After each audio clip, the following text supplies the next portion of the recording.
চিৰনিদ্ৰা। শীতৰ মাজনিশাৰ নিঃশব্দতাত নিয়তি চৰাইজনীয়ে নিউ নিউকৈ মাতিছে সৌৱা ডালত। চেঁচা নিয়ৰৰ টোপালবোৰ টপ টপকৈ সৰিছে।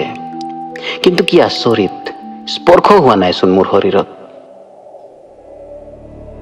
তৰামণ্ডলৰ ক্ষীণ পোহৰত দেখিছো দুৱাৰ বন্ধ দেখোন ঘৰত।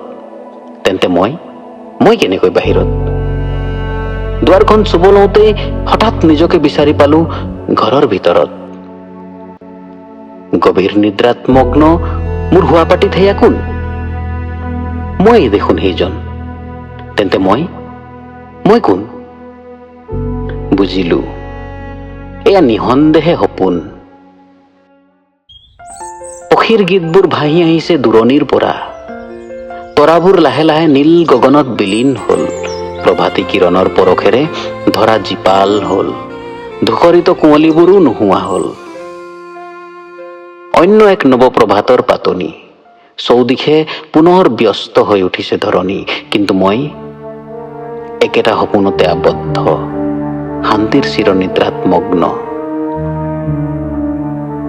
মাথো চাই আছো নিজেই নিজক।